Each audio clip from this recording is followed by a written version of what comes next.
Tunisia's national wrestling team is training for its next tournament. Here, men train alongside women, the young alongside adults. Marwa Meziane, at 48 kilograms, is women's African champion. She competed at the 2012 London Olympics. Training with the men adds a lot for us. It's more challenging and more fun.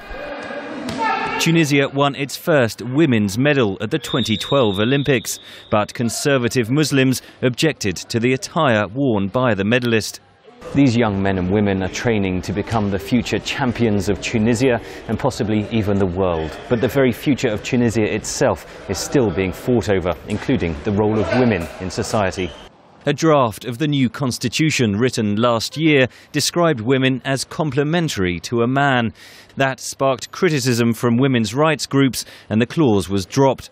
Akhlem Belhaj is from the Association of Democratic Women. It's true that there are achievements in certain areas like equal representation or in the drafting of the Constitution. But there have been steps backwards at the level of society and the fight continues.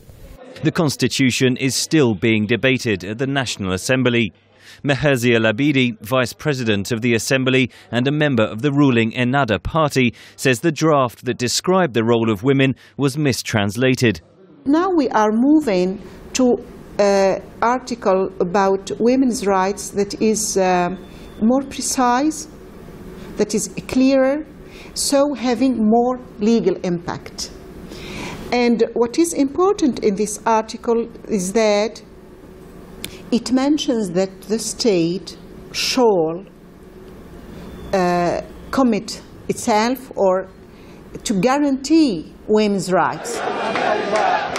At a pro-Ennahda rally Saturday, a woman who gave only the name Imen explained her support for the Islamist party. I stand for women who have children, for women who respect their husbands, who respect their work, who respect their lives. Emna Manif is president of the social activist group Kolna Tunis. She says Ennahda is putting women's rights at risk. Political Islamists reject all opposing ideas, and women in particular are a target for those who are working to spread the doctrine of the Muslim Brotherhood. Women are even more marginalized and are more at risk than the rest of the population. At the gymnasium, the wrestling team continues its daily regime. Hedia Trebelsi is a world championship bronze medalist at 51 kilograms. Tunisian women have a distinguished place in Tunisian society. They work hard to achieve and to give more back to society. The women and the men on the national team say they are trying to ignore politics and focus on honouring their flag. Henry Ridgwell for VOA News, Tunis.